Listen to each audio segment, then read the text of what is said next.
Devastating news for Alabama football as Kalen DeBoer sends out a mass communication notifying the media that running back one, Jam Miller, has been sidelined with an upper body injury. Let's talk about it. What is it? How long is he out? And what does it mean for Alabama's offense as they get ready to head down to Florida State? Stick around. This is Way Offsides. 3, 2, let's go.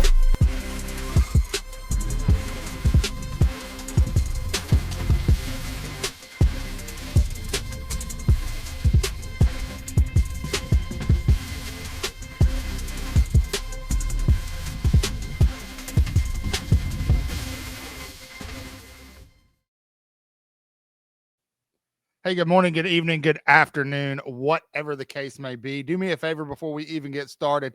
Leave a big roll tide down in the comment box. Sunday is going. It's kind of crazy what we're going to talk about today because we have been talking all week about this wild transformation that we've seen of Jam Miller and his body and the work that he's put in the offseason. Obviously, Jam comes back when he could have probably drafted. The guy could have gone and played on Sundays for sure, but he decided to come back. And it's excited Alabama fans first and foremost because it's Jam Miller. Secondly, because of his leadership. Now, moving into this topic and what we're going to talk about, keep in mind that Alabama could be fielding a team without Jam Miller this year, just based on the fact that the guy could have left. He could have gone to the NFL. He could have gone ahead and drafted, but he didn't. He came back. So, yesterday, scrimmage winds up. The second scrimmage of the fall winds up, and folks are really excited about what's going on. Jam Miller has had a crazy good fall. Folks are really excited. Around this time last night, rumors start swirling about his health. There's reports that he was injured. I started telling people, let's hold up. Let's see, what's being said, because at some point an official word's going to come out. And sure enough, this morning, everybody wakes up to the news. Kalen DeBoer sent out a mass communication to media, pretty much stating that Jam Miller did sustain an upper body injury. He did not disclose the injury. That will have him sidelined for an unspecified amount of time. Now, there's a ton of rumors out there about what happened. The most popular one is that he's got a collarbone injury. I don't know how true that is. I don't know the extent of the injury. But it does feel like whatever it is will not keep Jam sidelined the entire season. So that's good. And obviously we want to wish him the best of health in his recovery. And if he's got to do, rehab and things like that. However, I feel like we should just go ahead and accept this as a season-ending injury. That way, if he does come back, it's good. The worst, always expect the worst. So anything other than that is good news. It's my philosophy. So, however, I in terms of Jam Miller and his importance on this offense, two things. Yes, he is a very good running back. I know that some fans kind of are unhappy with him and his time at Alabama and how he kind of dances around at the line of scrimmage, trying to find that hole. Not me necessarily. I feel like Jam was kind of ready to break out this year. However, the other things are, with Jam, you get leadership.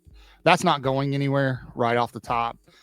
Just because he's going to be sidelined for a couple of weeks, likely won't play. I would say if he played, the earliest you're going to see him is by Georgia, and that's probably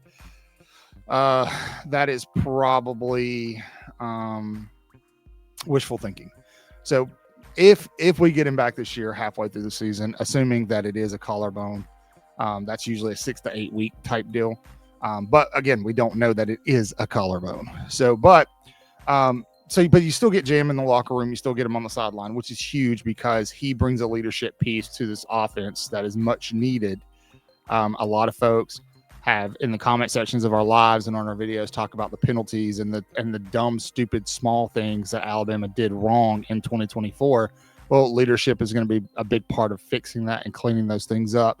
So guys like Tim Keenan over on the defense, Deontay Lawson over on the defense, obviously Ty Simpson on the offense, and Jam Miller are really big keeps in that they they provide that sense of discipline and oversight on the field.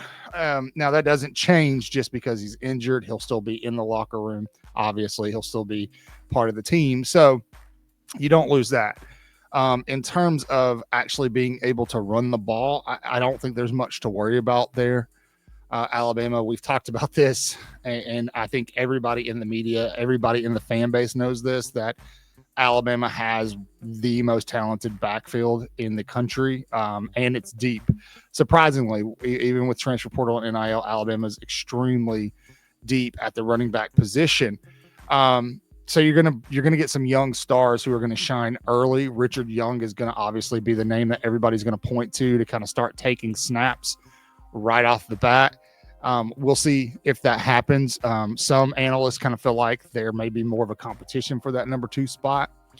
I think personally it's going to be Richard Young, just based off of the same. I think it would have been Miller, is that seniority, just a better understanding of what field. And here's the third thing, and this is the area that it does make me very nervous. Cam Miller has gotten much better over his career at Alabama in going past pro. There's several instances last year where he stepped on the ship and something like that, but 2 foot forming and overwhelming. And I think that is that's the factor, that's the part of this game of losing a guy like him that could have the biggest impact on Alabama.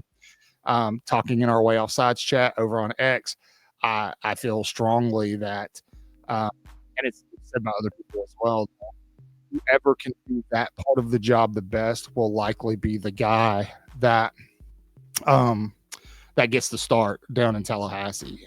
In my mind, because of seniority, because of years in the program, that's going to probably be a Richard Young.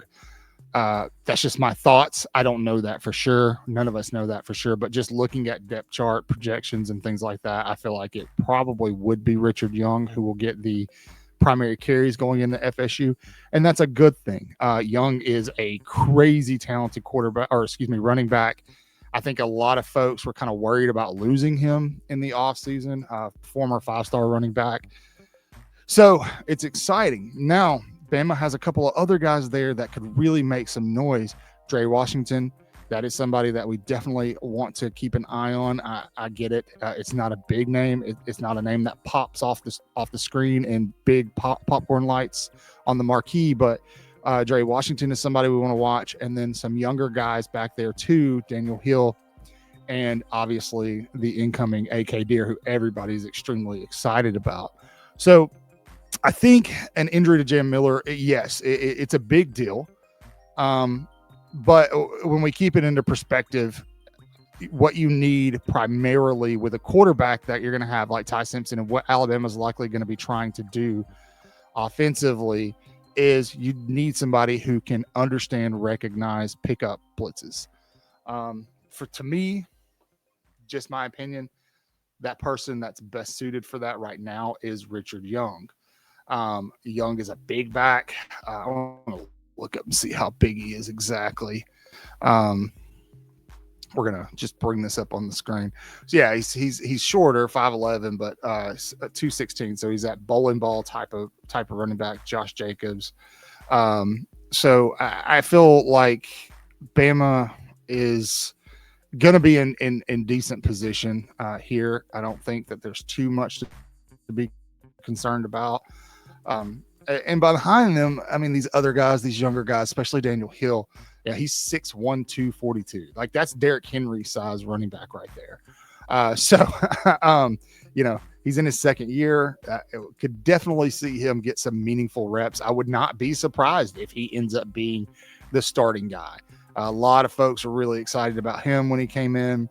Obviously, the Louisiana transfer is going to add some depth there. And then AK Deer, who is going to be electric, but I don't think this will be his year. I think he'll shine next year. So just my thoughts. The biggest takeaways here are you're keeping the leadership of Cam Miller for however long he's out, the undisclosed amount of time, as Kalen DeBoer put it. And you're potentially losing an advantage when it comes to pass protection and blitz pickup. those are the two big concerning factors for me. Losing a guy like Jam Miller, Alabama could have lost him anyway to the draft. So, we very easily could have been playing this season without Jam Miller anyhow. So it's not like Bama doesn't have the bodies back there. They don't have the wealth back at the running back position to overcome this kind of injury. It is shocking because it's very interesting because it seems like myself, a lot of other people have been talking about running backs, really excited about running backs. You see the picture of Jam Miller that comes out and he's just absolutely jacked.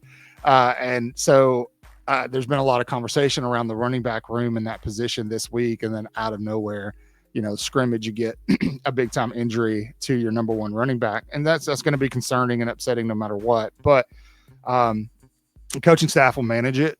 They'll manage it as they see fit. Obviously, Miller, I don't, just based off of the rumors and what we're hearing, I don't know that this is a season-ending type deal. I think we could get him back later in the fall. So, assuming that's right, we rest up and carry on and then get Jam back a little bit later in the year. And so, tell me your thoughts below. I mean, what do you think? Were you excited about Jam Miller? Do you think somebody else should have been the starter coming into this anyway? Do you think this is something that kind of derails Alabama's national championship hopes? I absolutely don't. I do think it's concerning the amount of injuries we're seeing right now, guys that are dinged up. Kalen DeBoer did say yesterday in his post-scrimmage presser that they wanted to create a physical environment in fall camp and scrimmage, and so they expected some guys to be dinged up and banged up. So, and that they would approach practice a little different this week just to kind of manage that. So, it's not as, the sky is falling as others would think, especially when you look at the backs Bama's got sitting behind Jam Miller. So, I saw a FSU fan posting the body photo of Jam Miller the other day, and they're like, how are we supposed to tackle this? Well, now you don't have to. But I got news for you. We've got a Richard Young, a Daniel Hill, a AK Deer, and a Dre Washington right behind him. So prepare yourselves, because just because Jam Miller's down doesn't mean Bama's down. So thanks for sticking around with me. Absolutely adore each and every one of you guys. You are the best. You keep us going. This is my favorite time of day, is sit here and record stuff for you guys. So thank you for watching. It means the absolute world. Please leave a comment below, like this video, and while you're there, subscribe and hit the notification bell. As always, you know what I'm going to say. Say your prayers, read your Bibles, wash your hands, horns down, beat Auburn and LSU and Tennessee too. Roll Tide.